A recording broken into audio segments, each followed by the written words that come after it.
Hello, Margie. I'm so glad you're here on the M Word podcast. Hey Jennifer, how you doing? Can't complain. It's sunny, and sometimes that's a win. We'll always take the good weather. I'm with you on that one. That's right. It certainly helps the mood sometimes. Well, Margie, you are joining us from Israel, and I always love it and appreciate it when somebody bends time zones and the time-space continuum to join us for a conversation. Um, so I would love if you just set the stage, like what do you do and how what's a little bit of your journey? Because I know it did not originate in Israel, correct? You started in the United States and you took your professional and self and your family abroad. So if you want to tell us a little bit about yourself, that'd be great. Well, this is true. I am not originally from Israel, as you can probably tell from my accent. I am a Northeast girl. And what I do today is I'm a global public relations expert, and I help executives and entrepreneurs, companies, organizations, leaders to solve problems and to achieve their short, medium, and long term goals using public relations, whether it's personal, professional, or organizational. That's the name of the game. And we have a lot of fun doing it, and we've had a lot of success because I've been in the business, Jennifer, for literally 40 years. I hate to date myself, but there you have it. Lots of hair color, under the bridge. Yeah. So what precipitated your move to Israel, or what was that something that you always desired to do, or was that part of your professional journey? It was part of my professional journey, and I was a single lady at the time. My husband I met in Israel after I had moved here, and I came on an adventure. I didn't know how everything was going to shake out. And fast forward 30 years, I have three grown children and a dog. So, what I can tell you is daily life is pretty much the same anywhere you are. You wake up, you try to have breakfast, you do your job, etc., etc. Try to raise the kids as best as you can and go about your day trying to be happy, healthy, and productive and contribute to society in some way, shape, or form. And what I really love about living in Israel, which is where my path had taken me, as a public relations expert, I worked for the Israeli government in the, say, 93 to 95, and then I was invited to come and work in policy planning here, and then I went into commercial public relations after that, and about 5 years into that started my own firm. So now you're talking about 25 years ago. Hmm. That's And so interesting because I share your journey in the sense of not to Israel, but this starting out in government, public policy. And mhm. I was not on the comms side of the house. I was on the legislative side of the house. And I'm more on the marketing side, you're on the communication side, but the idea that policy as product, policy as something that needs to be communicated to the marketplace, the consumers, the voters, whomever your audience is. It wasn't until I was on the for-profit side many, many moons later that I was like, oh, I was in marketing then. Didn't no one would have called it that doing legislative affairs, but it's same, right? So the principles of communications apply regardless of who you're representing, right? Absolutely. It's about messaging. It's about achieving a goal. It's understanding who you're talking to and how you need to share your messages in order to achieve that goal and to be heard the way you intend to be heard to get Mhm. from point A to point B with whatever it is. You were saying that years ago you would call it one thing and today you call it another. My entire life, my late mother used to say that her daughter was in advertising, and I'm like, okay, close enough. That's whatever works for you, mom. So we're all kind of cousins. Advertising, PR, marketing, it all kind of works together. Hmm. Public relations, though, is generally earned media, or in the old days, they used to call it what did they used to call it? I just had a blank. Well, anyway, earned media today. Oh, Hmm. editorial. They used to call it editorial. You'll forgive me, I'm like 5 coffees in and my brain is racing. So, editorial back in the day, today they call it earned media, but it's the same difference, whereas advertising is paid. And Yep. they have an awful lot of like public relations that's pay to play today too. Yeah, it's But squishy. yeah, you know what I mean. Yeah, yeah. Yeah, so I think it'd be great to hear a little bit about that evolution too, because we'll hear from clients, well, can't I just get in an article, or can't we get the Washington Post to write about us? And it's like, well, let's back up way, way, way far and talk about, what your brand is and what you have to offer. And no, they don't Right. just write about your opening or how great your business is. That's not what earned media is. How do how do you to the layperson, the role of PR and how, like, where is it spin, the party line, or, sort of companies, it's their proactive message. They get to decide what they're saying, and how much of it is sort of communications to be understood. If I don't know if that question makes sense to you, or if I am, or I hear so much of and I'm in the DC area, so it's like Right. everything is like around politics here, but it's the idea of like PR is ick, like, oh, that's just talking points, or that's just what they want you to hear. It's not how how do you approach it? Is, when a company they have their talking points, they have the message they want to get out. But, when you're being questioned and you've got to answer questions, sticking to the talking points versus having a conversation, how do you thread that needle? Ultimately, you need to be genuine. You have your talking points so you know what you want to say and you don't forget what you want to say. You know how you have a conversation sometimes, and after the conversation's finished, you go, oh, wait, I have an afterthought. Well, in an interview, whether it's for print or whether it's for a podcast or a television interview, name your medium, doesn't really matter. You want to have in mind what you want to say in advance so that you can make sure that you get it all in. But here's the thing, if you're being of service to the listenership, the readership, or the viewership, then you're sharing information that is useful. So even though they're your key messages, it's also something that can be helpful for, let's call it, the target market in PR terms. And when you're working with your clients, and I'm in medical PR and also venture capital PR, that's been my specialty over the years. I mean, I've done everything. I was a generalist when I was coming up in the agency world. And Hmm. like we said, I worked for government as well.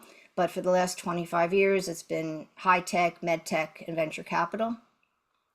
And a smidget of this and that, just to test myself every once in a while to see if I still got it. And again, to bring it full circle, it's about being genuine, having a true story to share that's going to serve us and make the reporter and the editor look good, be of interest to whoever who's reading, listening, or watching, and also serves the purpose of the client because they're the ones providing that value. Hmm. Hmm. Yeah. Yeah, I think where people get, where PR marketing gets a bad rap is and maybe it's only in certain sectors, but it's that idea of, you see it on the TV news, like someone asks a question, be it of a CEO of a company or a politician, and they're like, well, before I answer your question, let me go into my speech around everything I want to say that you're not going to ask me about. And so, it's this, but your position on the genuine nature of it, I think, d does that translate to how do you self-select your clients in the sense of, is it important to you that the people you represent, the people you work or you train want that genuineness and that authenticity in their communications, or is that something you kind of have to train them on as being an important aspect? Yes? Yes. Here's the thing. On the one hand, I'm servicing my clients. On the other hand, I'm servicing my friends in the press corps. And if I want my friends in the press corps to take me seriously and to pick up the telephone when I call, then I need to make sure that whatever I'm serving up is Hmm. something, let's call it meat and potatoes. Yeah. There's really something there on the plate. I'm not just blowing smoke, if you'll excuse my proverbial phrase.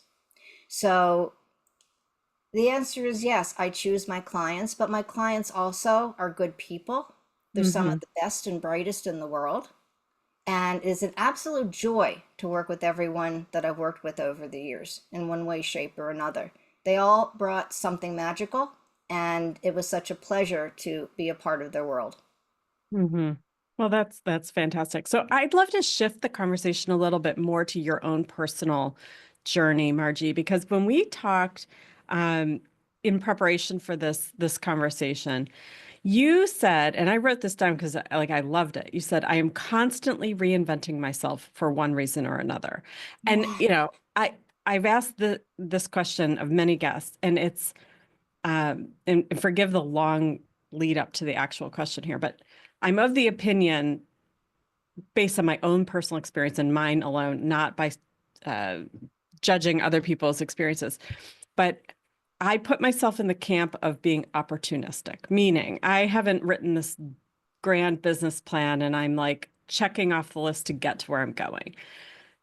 I A door starts to peek open, I go, that's interesting, and I push it open and I go through it. So I find myself to be opportunistic. You're constantly reinventing yourself. Is that with intentionality? Is that more opportunistic and situational where you're like, hey, this sounds great. I'm going to go down that path? Or is it a combination of those? I'd say Ex- it's a combination of those.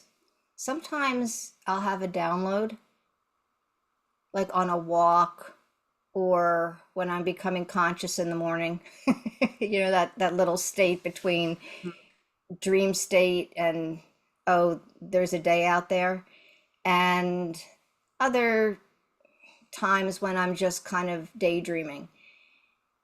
And I might get an itch to do something.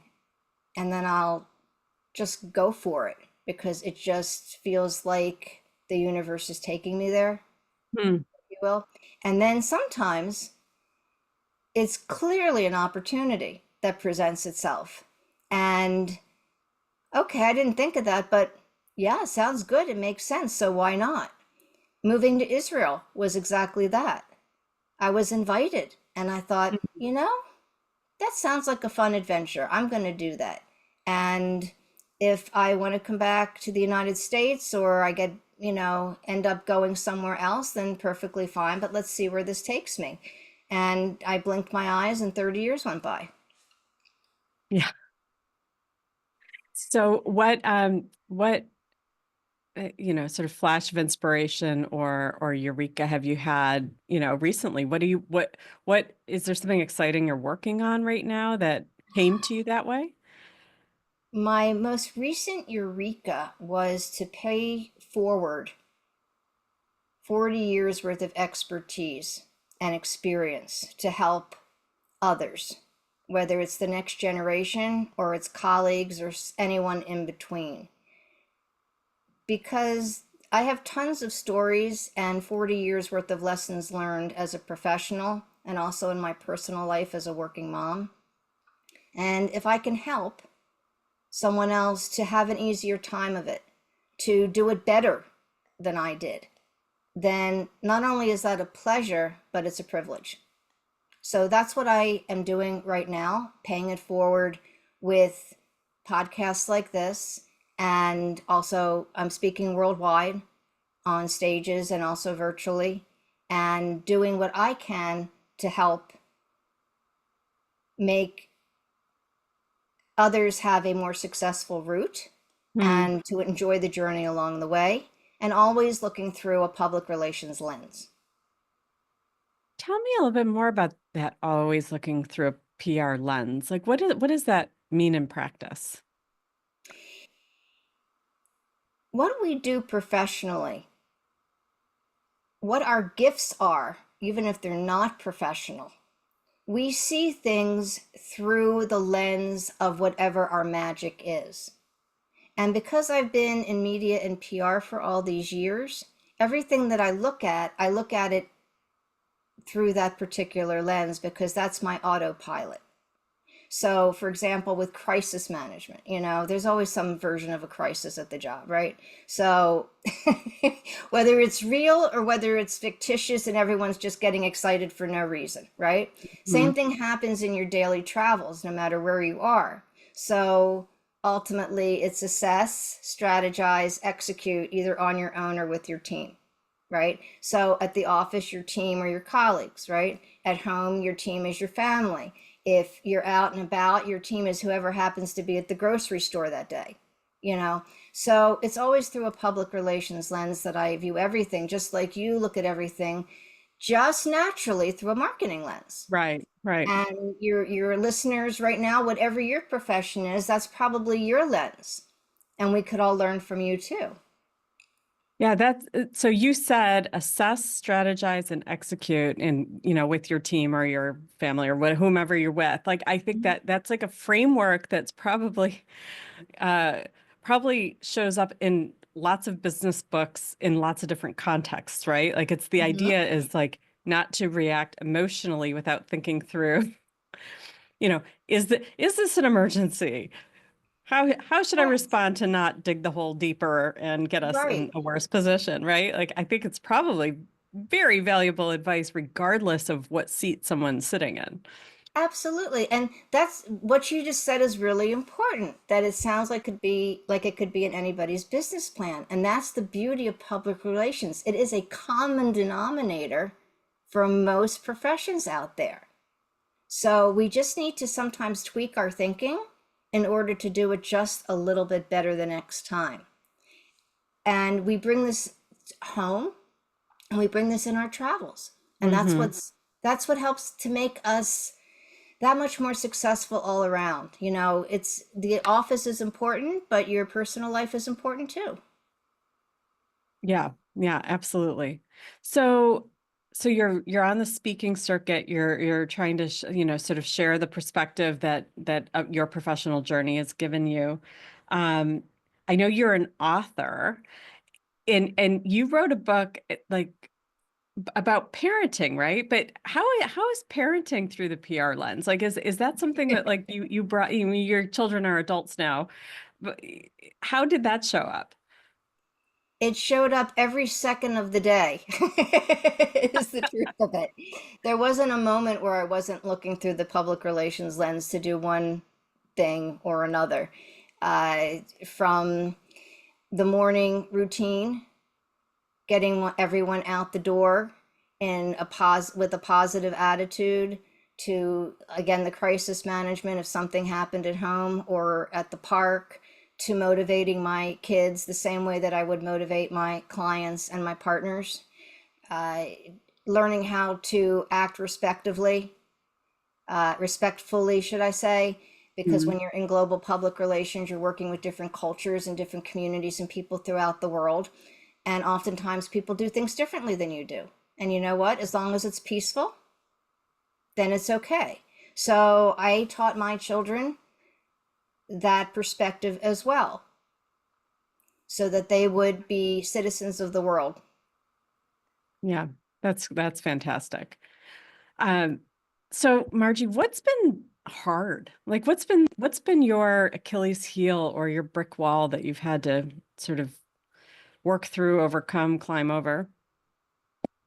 Can I use one word? And I don't know if this is a female audience or not, but I would have to say menopause. It's a different M word, but it comes up frequently in I think because of, my cohort. Yeah, that was a bit of a challenge at the beginning. The sky turned from blue to another color, Hmm. and I had every symptom in the book. And at one point, it's actually funny, I went to a Barbara Streisand concert, and this was when I was perimenopausal. And I saw that there was a man taking this older woman back to see her. So I walked up and I said, "Can I come?" And you should have seen the look on his face. Like, oh my gosh, this what a rude woman. And I said, but it's, it's my, I was 50 I said I was about to turn 50. I said, but this is, I'm going to turn 50. This would be a great present. He says, everyone in this stadium would like to meet Barbara Streisand. I'd been a fan since I was 12 years old. And he said no. And I literally broke into tears. Mhm. And as I'm walking away and he's looking at me like I'm nuts, I thought to myself, you know what? This is a complete overreaction to what just happened. Of course, he's not going to take you backstage. He has no idea who you are. You're just Mhm. another fan. And I said to myself, you know what? It's time to do something about this. And so I did and got myself straight and stopped breaking into tears when someone would say no to me and not take me backstage to a major international performer. Was it impact was your were your symptoms impacting your professional, self as well? Like how was that showing up at Well, work? it wasn't showing up at work because I wouldn't let anybody see what was going on. Poker Hmm. face. Always professional to the end. But I would come home and then I would let it out. Hmm. I might go and cry or get upset or be short-tempered or something like that. And my kids noticed, and that's why I did something about it. Yeah. It's interesting. I mean, and I think at least in the, small universe where I have a lot of close relationships with women, um, it's my sense is it's like the door is opening for more sort of daylight on this topic, right? It's not something your experience of it was you kept it pretty close to yourself. It was private. It was in the family. It was a personal journey. Um, I work in an office of women of different ages, but boy, does the word menopause come up many, many times a week. Partially because many of us are experiencing symptoms. You could be in an office where everyone's like taking off their sweaters at the same time. Um, but I also just feel that it's culturally becoming like it does impact us. It impacts so much about who we are, the brain fog, just the hormonal fatigue that you feel that it like why shouldn't we be allowed to let that be part of who we show up at work too, right? It's this idea of like we don't have to pretend. Just like when you're pregnant, you have to pretend that you feel great the whole time, right? Right. I think at the end of the day, if you get the job done and you get it done well, then ultimately everything's okay, you Hmm. know. And I think that people are more understanding today than they were back in my day when I was going through it. Also, as time passes, sometimes things are more acceptable than others. Yeah. And I have always been one who says bring it on, and all topics other than politics. I don't like to talk politics, just too sticky. But I say bring it on in terms of any other topic. And when it comes to health topics, this is a health topic, and it's very important to discuss it because there might be someone listening today saying, I'm going through this and I don't know what the heck to do. Yeah. Well, you and I are here to say, because I'm kind of after it, and you say you're going through it. So Yeah. we can help this person to let Hmm. her know that she's not alone and it's okay to get help for it. Yeah. Yeah. Um, I think that's absolutely correct.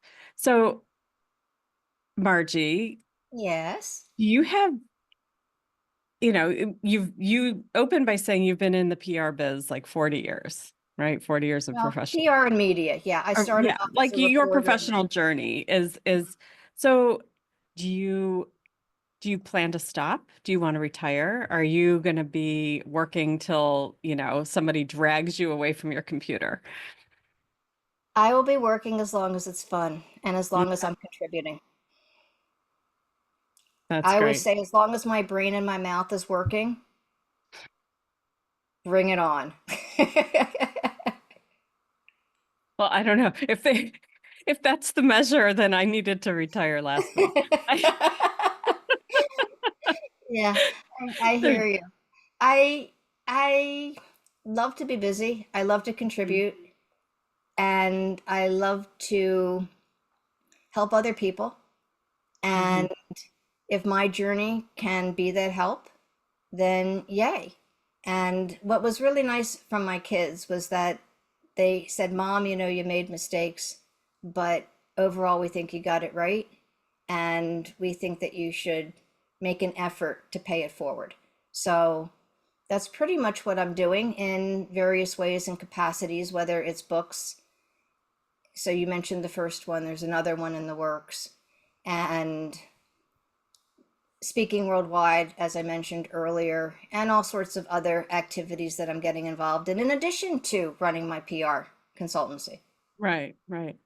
That's fantastic. So I always like to close our conversations by completely turning off the professional hat or changing out and just a little bit more fun, rapid fire questions. Uh, what is your favorite social media? LinkedIn right now. Okay. Taylor Swift, yay, Yes, ma'am. nay, or don't care? Yay, yay. Okay. Is there a book you always recommend? The current book I'm recommending is Who Not How. Say that one more time. Who, not how. Okay. It I've means not you heard don't of that. have to do everything by yourself. Do the things that you're good at and get somebody else if you can to do the parts that either take up too much time and you're not good at, or take up too much time and you just prefer to put your energy and your time into things that you excel at. For That's awesome. example, yeah, for example, uh, anything technical. For me, I'd rather get a who for the how. Awesome. We will link to that in the show notes too. And then last question, where would you want to go on your next vacation? I'm gonna go on safari, Jennifer. You want to come? Ooh. Yes, I've been on safari multiple times and it will be the thing I continue to go back and do. It's that magical. Have you done one before? I have not, and I've seen everyone else's pictures, and I want to take my own. So do you have a plan yet, or is this still in the, ideating stage? It's ideation at this point, but I have multiple friends and family members who have been, and literally in the last year. So I'm in the process of combining or deciding if I just want to follow whose itinerary. That's so fantastic. Well, I'm excited for you to have that realization, and I look forward to hopefully getting some feedback once you're back, because I could talk safari all day long. So, Cool, Margie, if let's do our it. guests want to stay in touch with you or get in touch with you, how and where? My website, marjiehadad.com, or LinkedIn. Reach out. I'm extremely approachable and I always answer. Awesome. And we will also link to those in our show notes. Margie, this has been a fun conversation. I really appreciate your perspective and sharing with us your journey. So thanks again for being on the M Word. Thank you. Great to be with you, Jennifer.